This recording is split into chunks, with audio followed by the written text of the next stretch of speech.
I have with me Jason Call, who is running to be a representative from Washington's 2nd Congressional District. Jason, thank you for joining me. Pleasure to be here. What what made you decide to run in the first place, as you also did run in 2020? Yeah, well, I've been a lifelong activist. I've been an activist since I was about 19 years old when we invaded Iraq and the Desert Storm invasion the first George Bush's presidential term. I was a sophomore at the University of Washington. Um, had come from a pretty Reagan Republican household, but getting out into college and learning about the world in a different way.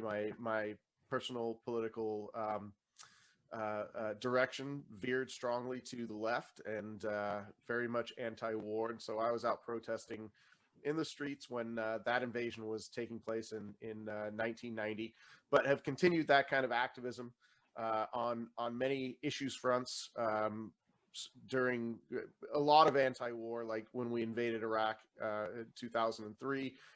I was again in the streets month after month, weekend after weekend, protesting, and was very, oppositional to the George Bush administration.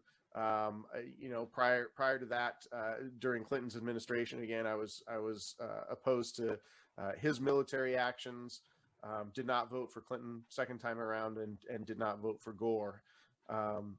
Voted for Ralph Nader, and so very much a left-wing activist, peace and justice activist, and have lived where I live right now, in Snohomish County, Washington, since 1999. I mean, I would consider myself a native Washingtonian, but in this particular area in Congressional District 2 for about 21 years now. So I have been in this district for the entire time that the incumbent in this district that I'm challenging has been in office. He has been my representative for that entire term. And right around when Howard Dean started to do his thing in 2003, I decided to get more active in Democratic Party politics, supporting Dean as a presidential candidate, supporting Kucinich, very much being opposed to the Republican Party. It was very happy to see Obama get elected, and then fairly immediately became very disappointed with Obama because I said we've got more of the same. But this district has been represented by this very neoliberal, almost Republican, austerity-minded, war hawk-minded Democrat since I've been here he's 10 terms in now, and having gotten myself much more involved in the Democratic Party when Bernie ran. I was elected to the Washington State Democrat Central Committee for 4 years. My term just ended a couple months ago. Lost my seat, which is fine because I really don't want to be a part of that anymore, but got a taste of what sort of high level party politics is about. And knew that we really had to start pushing the Democratic Party to the left. And I don't want to make any accusations that the Democratic Party and the Republican Party are exactly the same, but in many economic areas they very much are, in terms of their support of war budgets and austerity economics. I think that there's a difference probably in the rank and file people, which is, if I had to choose, being that we're in a duopoly, I have to choose one of the two parties to be a part of, I'll be a part of the Democratic Party. Never voted for a Republican in my life, but, extremely dissatisfied with the corporate structure of the Democratic Party, and really felt with Bernie coming in and all the momentum behind his candidacy that it was really time to make a change in this district. Nobody else stepped up to do it. And I had a number of people in the area say, you know what, you know the policy, you're a fighter, you know how to articulate messages, You're aggressive. We like that you're aggressively progressive. And I had some people kind of push me into doing this. I wasn't necessarily a willing participant in 2018, but looking at all of the things around me and knowing that we had to make this change, I did have some people say, "You do it," and all of those people stuck with me as a team, saying, "You're going to do it. We're going to help you do this." But you know, we came very close, as you probably know, to getting on the general election ballot in 2020. Missed it by 1%. And knowing that we got that close on very limited resources, we only raised about $50,000 last year, which is really nothing for a congressional campaign, and just missing it by that hair. And knowing that we still needed to get rid of Rick Larsen in this office, that this district should not be represented by such a conservative Democrat, we decided we were going to step right back into it again. That was a long answer, but that's why. Nothing wrong with that. Historically and immediately. I think in a way I have a similar background to you in the sense that I grew up in a very right-wing area of northern Indiana. Like I can tell you, probably in the high school I went to, of the voting age students or faculty, they probably voted at least it was probably at least 70% for Trump.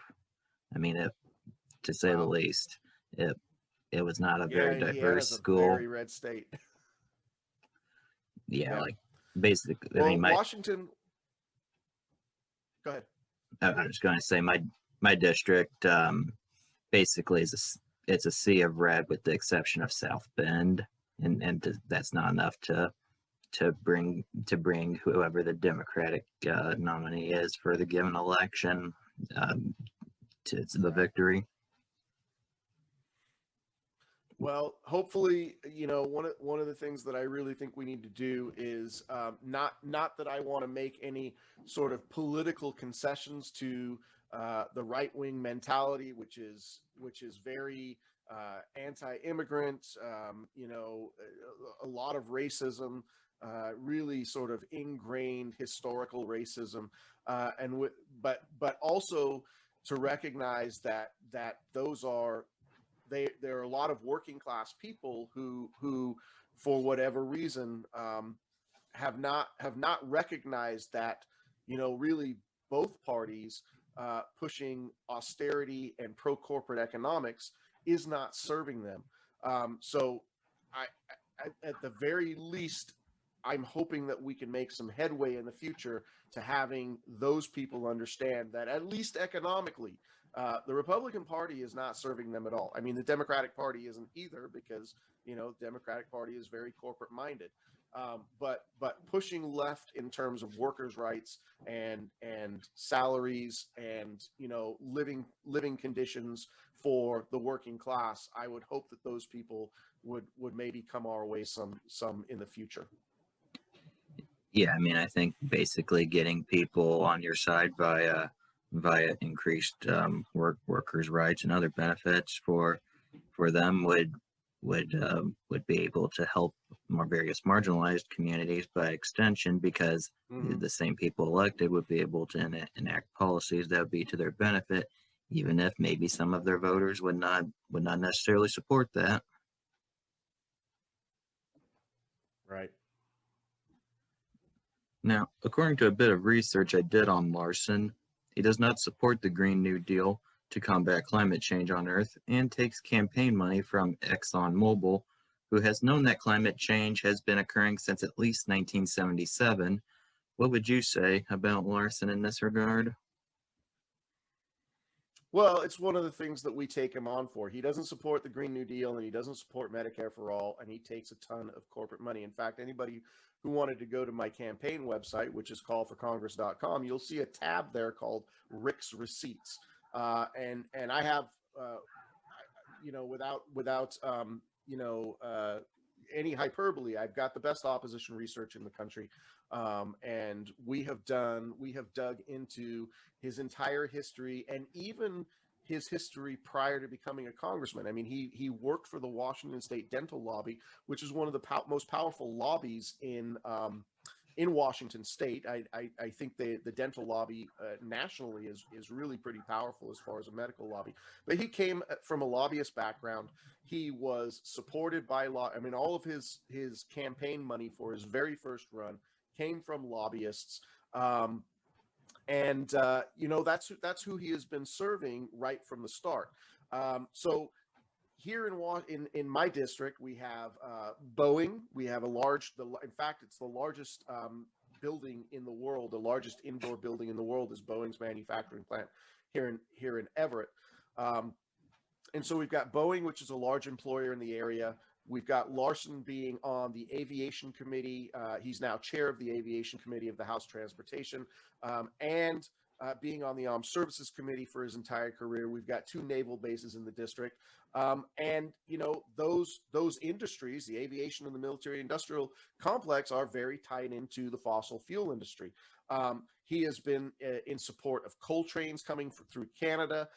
He has been in support of oil refineries in our area that have been protested by local tribal populations and the local towns that they are near, and they don't provide that many jobs. I mean, there are some jobs that come along with that, but it's not a ton of jobs.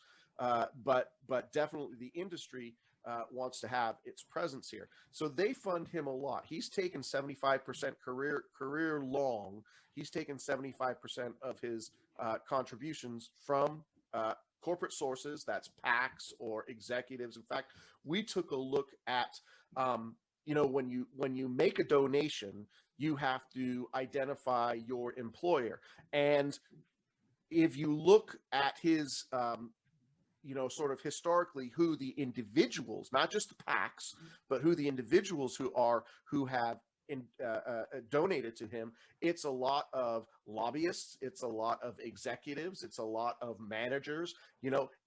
There's almost nobody from like the service industry, like just the working class donating to him. He's trying to call himself grassroots, but he takes less than 3% of his funding from what you would consider small donations, which is $200 or less. So a lot of money from the fossil fuel industry, a lot of money from the military industrial complex, a lot of money from the transportation industry. And those are industries that, one, are opposed to the Green New Deal. He is actually literally, words that have come out of his mouth have been, the Green New Deal is not an important resolution. So he's trying to sell himself as an environmentalist, but you can't be an environmentalist when you take all of this, industry lobbying money, and he's hanging his environmental credentials on a piece of legislation that was passed back in 2008 that preserved about 500,000 acres of wilderness here in Washington, which is fine. It was a good bill. I commend him for getting a wilderness preservation bill passed. I'm not going to take that away from him. Doesn't do a damn thing for climate change. It's just, we're going to preserve this piece of wilderness so that it isn't impacted by growth. So that's it. And that was 12 years ago, and he hasn't done a damn thing for the environment since. A couple of little local bills where he, protected an estuary.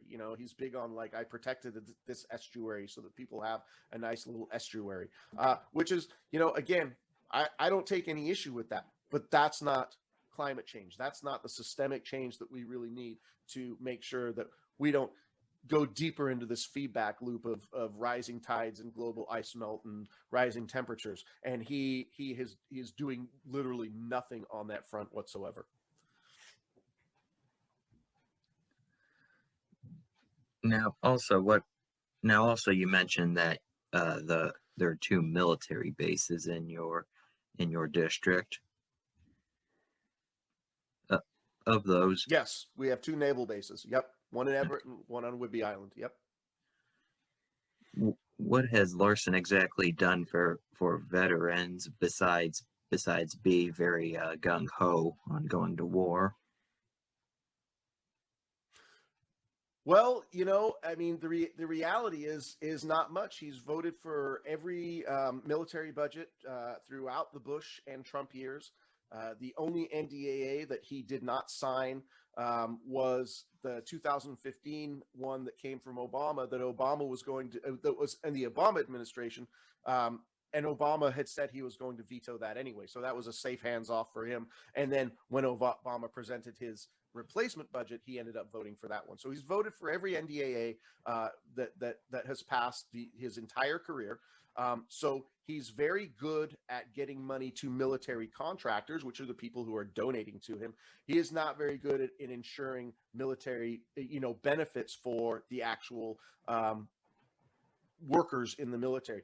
And as a candidate, I really look at one, the military should not be a jobs program, but if you are in the military, you should be, even at the lowest levels, you're being asked to serve for the nation's defense, potentially put your life on the line, and you should be well compensated. Our first, our early entry military, and especially if you're not going to go into the officer corps, are not well paid at all, and their living conditions are terrible. I have, a number of friends who have been in the military. There are things about the military that people like. A very small percentage of people who go into the military, and remember, a lot of people do go into the military because they don't have any other economic options.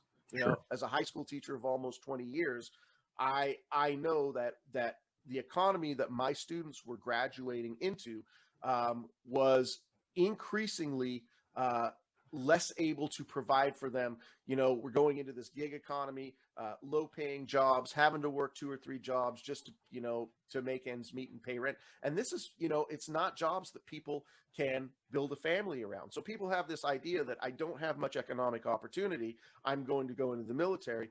And even in the military, if they're going for college, like a very small percentage of people who go into the military actually end up using those college benefits. So I don't think that he has done a lot for military service members. He's definitely done a lot for the contractors in the area. Yes. What barriers to entry were there at an institutional level when you ran in 2020 or as you started the 2022 campaign? Well, you've got to fundraise. You don't have, I don't have name recognition except in my sort of activist base here. So I had to grow the base. It was very helpful to me to have gotten into Democratic Party politics at the local level. So when I stepped into this in 2018, I was a fairly known quantity in terms of, locally and with Bernie activists. So they were very good about promoting my campaign and making sure a wider number of people knew me. But definitely institutional barriers on at the party level, like the Democratic Party wants to protect its incumbents. And Larson is a big fundraiser. Larson brings in $1 million every year. And what he doesn't spend, if you know how the money shuffling goes, he can pass off to other candidates or he can give to local party organizations. And so they like him because he brings them money. Like he'll drop $5,000 on my local county Democrats, I've got $5,000. Here's $5,000. So you can, I'm never going to be able to do that because I'm not raising that kind of money. But that's also part of what all of this corporate money into campaign contributions brings you. So the party wants to protect its incumbents. They want to protect that cash flow because, when it comes right down to it, the Democratic Party is somewhat of a soft money laundering operation so that they can keep their campaign consultants paid. It's just it's a big sort of club. And they don't want progressives coming in and rocking the boat because progressives like me are saying, I'm not taking any of that corporate money and I'm here to serve the people. Well, the Democratic Party as an institution is really not interested in doing that. Yeah, I do think that, quite frankly, a lot of the establishment of the Democratic Party is doing everything that they can to prevent people from primarying their own members, but at the same time, these members don't do much to want to get their constituents to remain on their side. Yeah, well, here's the thing. The mentality of the average Democrat who would you consider a rank and file Democrat, not a progressive. They they want people in who simply have the D. It's very tribal in sort of a red team, like we call it team sports politics, red team versus blue team. And I mean, if you think about what's going on with Andrew Cuomo right now, and the things that he is being accused of, you see a lot of these establishment Democrats coming out and excusing that kind of behavior. Well, if it was a Republican doing it, that they'd be all over them. Though, you got to fire that guy. This guy's terrible. When one of their own team does it, they're like, oh, they're just giving it a pass. He's done a lot of good things in office. I think people are taking all of this out of context and they're making all of these excuses. So that's one situation where there's a team sports mentality. But really what it comes down to is, as long as somebody has a D behind their name, they're really not that interested in policy. They're like, yeah, Larson's not that great of a Democrat, but at least he's not a Republican. And so you've got a lot of these, I want to say predominantly older, I'm going to be 50 years old my next birthday, but we're talking people who are in their 60s and 70s, and we're like, it's just all they wanted was Trump out of office, right? They just, as long as it's not Trump, we're really not interested in what Biden can accomplish because he's better than Trump. So a lot of that same mentality exists with Rick Larson, you know, and that's it's one of the reasons he's been able to hold office for so long. There hasn't been any impetus in the district to say we need to get a better Democrat in there, because so many of them are just like, well, it's a Democrat. We've got a Democrat. Reality is, Larson is the worst performing Democrat in the entire House. I mean, we've looked at his legislative career. I mean, he hasn't gotten a bill passed since 2013. Not a single bill. He didn't get a single bill out of committee in the last session. He's on the lowest end of getting bills co-sponsored. He's like in the bottom quartile of getting bills co-sponsored. I mean, I've got a fact sheet around here, but he's a verifiably terrible legislator just by comparison to other legislators. But people here are, all right, but he's not terrible, right? He's not a Republican. And so you really, as a progressive, you really have to contend with, it's good enough mentality. But for people like us, it's not good enough. We've got to do substantially better. Our planet's falling apart. Our economy is falling apart. 100 million people don't have adequate health care. How is this okay? And Rick Larson is fighting for none of that. He's not fighting to improve any of that whatsoever. Correct me if I'm wrong, but your district is so firmly Democratic that if there's multiple Democrats running in the election, there's basically no chance a Republican candidate would even make it to the general election. Yeah, the closest Larson came to having, to losing his seat, and it was actually pretty close in 2010. It was in 2010, but it was with that wave of, where 1,000 seats were lost all over the country in state legislatures, federal. This is where Obama's first term, when Obama did not support the working class the way he needed to coming out of the Great Recession, the voters made him pay at the ballot box, and Democrats lost their seats all over the country. Larson came very close to losing his seat in 2010. Beyond that, he's beaten every Republican or everybody. It's actually in 2018, it was a Libertarian on the ballot next to him, but he beats him by a 2-1 margin. We are what's called a D+10 district, which means at the federal level, a Democrat will beat a Republican by 10 points guaranteed. And so the guy that he was on the ballot, the guy who edged me out by 1%, was a Republican, and he got killed by a 2-1 margin. And we knew. So Larson did not want to face me. Now, also, people should know something that's different about Washington State. And I think the only other state that has this is California, is we have a top 2 primary system. So it is possible for 2 Democrats to be on the general election ballot. That doesn't occur in most other states. In most other states, you got your Democratic primary and your Republican primary, and whoever the winners of those are go head to head in the general. Here, our goal is to be on the ballot next to Rick Larson. He did not want to have that because he knew whoever the Republican would be, he would be able to beat them. I was the only candidate he did not want to face in the general election because he didn't want to have those real policy discussions.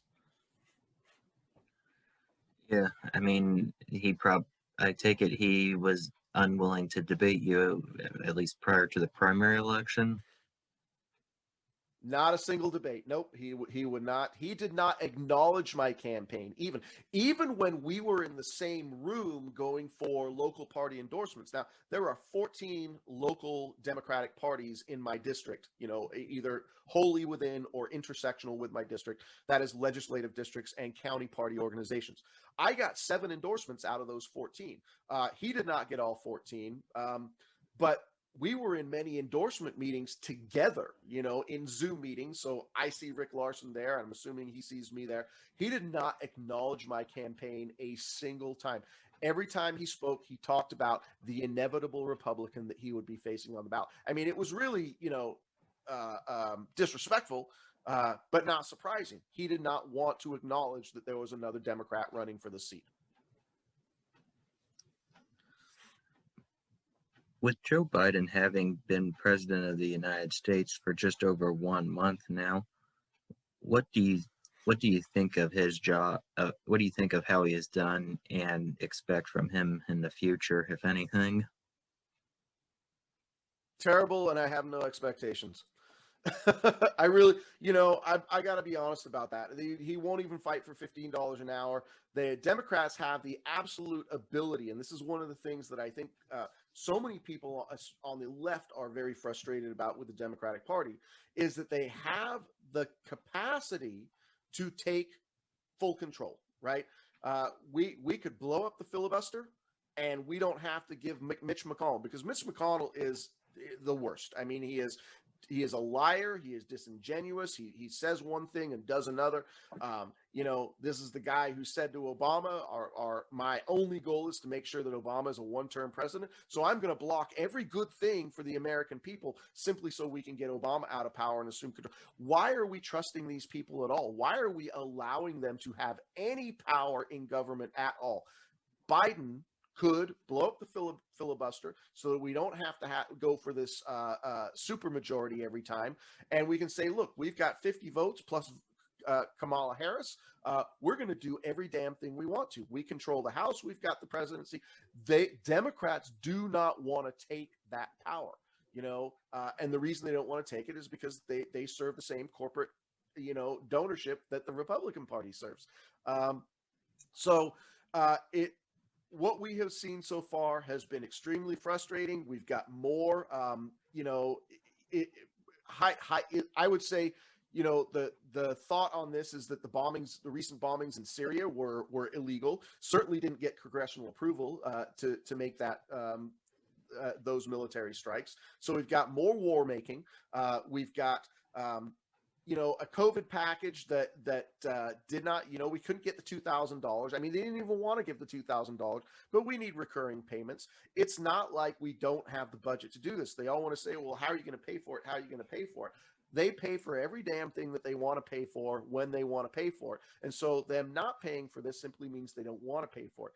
They could get the $15 minimum wage in there right now. They are falling back on this. Oh, well, Biden put it into the House bill, you know, but we can't get it by the Senate. That's wrong. You absolutely can get it by the Senate. You are refusing to take advantage of the mechanisms to do that. So very disappointed with the Biden administration. Not that I had any real expectations, and I continue to not have any real expectations for the future. And I also think that Democrats are going to get killed in 22, just like they did in 2010, and for the exact same reasons. Yeah, I mean that's the thing with Biden and the Democrats.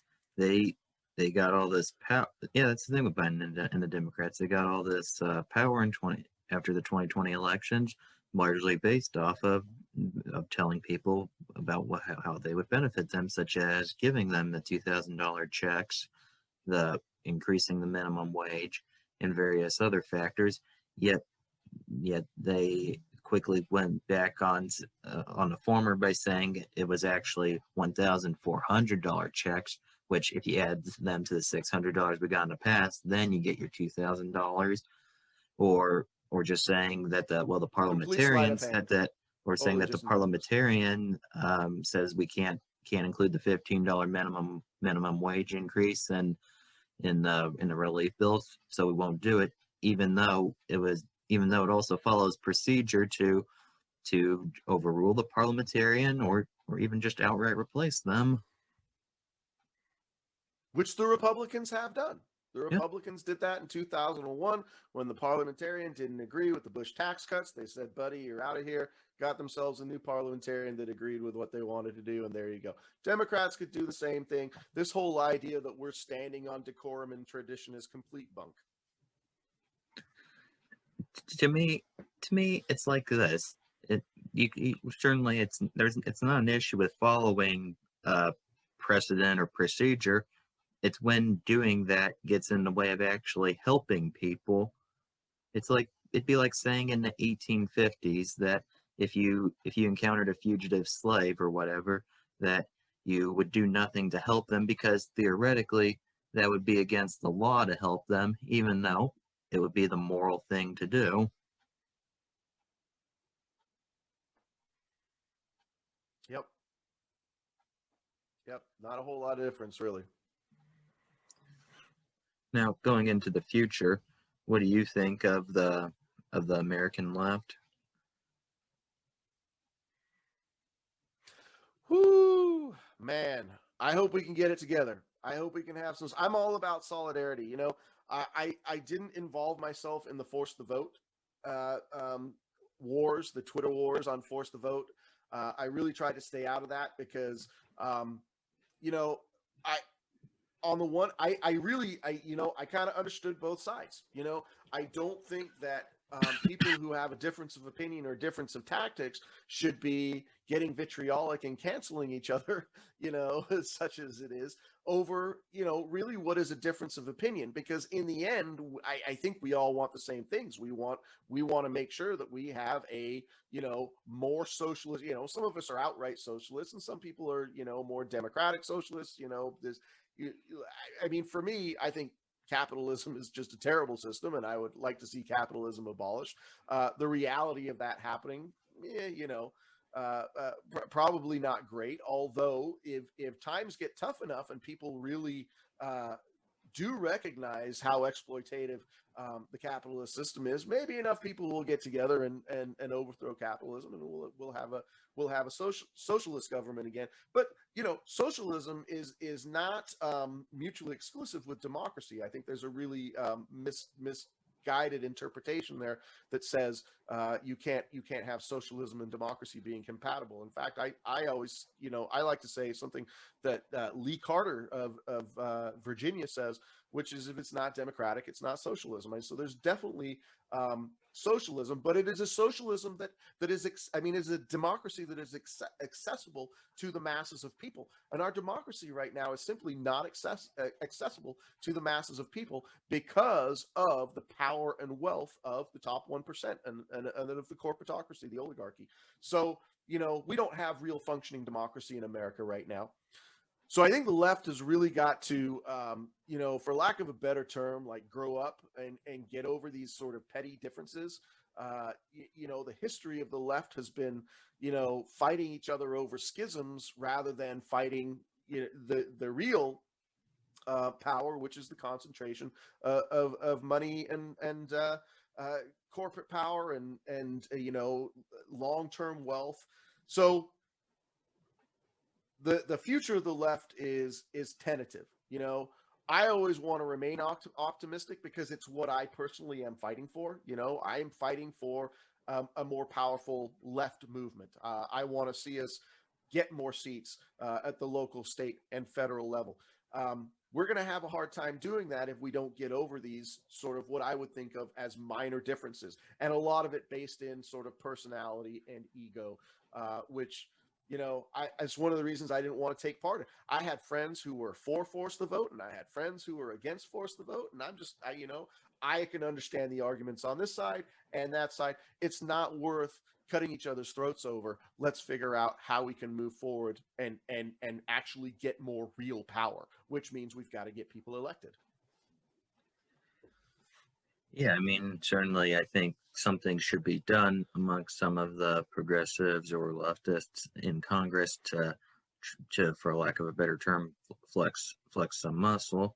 But I also realize, in the grand scheme of things, they are not a particularly large part of the Democratic caucus, let alone Congress as a whole.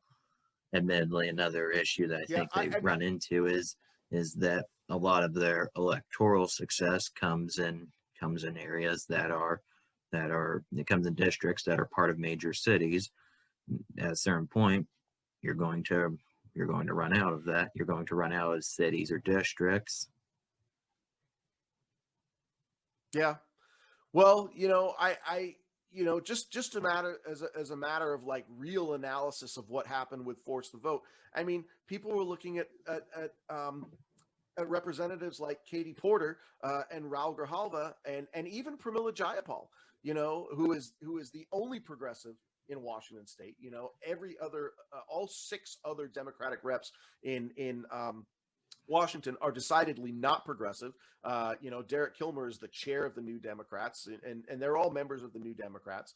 So I didn't have an expectation that these people were going to realistically stand up to Nancy Pelosi on this issue. It was I kind of understood that what their position was there is a lot more damage to be done by pissing Nancy Pelosi off. As terrible as that is to say, because I think Nancy Pelosi is awful, but she's also somebody who has a lot of power and can then prevent other good things happening just out of spite. I mean, Nancy Pelosi was a progressive 30 years ago when she was elected, right? But progressive doesn't mean that anymore. Progressive is a different thing 30 years later, and she is now one of the more conservative members of the House and the second richest, right? She's the second richest person in Congress. So this is a person that really is fully out of touch with the working class and the needs of most people, and yet she has an enormous amount of power. So if you really want to get things done, you've really got to be careful about not pissing her off, because she could step on you and just say, I'm not letting you get anything through. And as ugly as that is, it's also a political reality. Yeah, but yeah, I think with some of these representatives, they become so entrenched that, quite frankly, they lose touch with the realities of the common people, not just in their district, but in the country in general. 100% agree.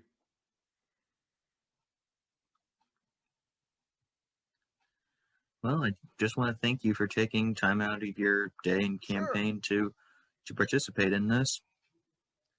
Very happy to talk to you. Yeah.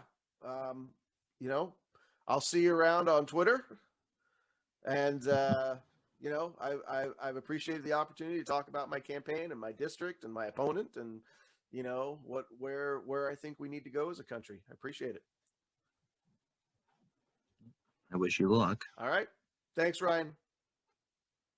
Yep, have a good one. You too. Bye bye.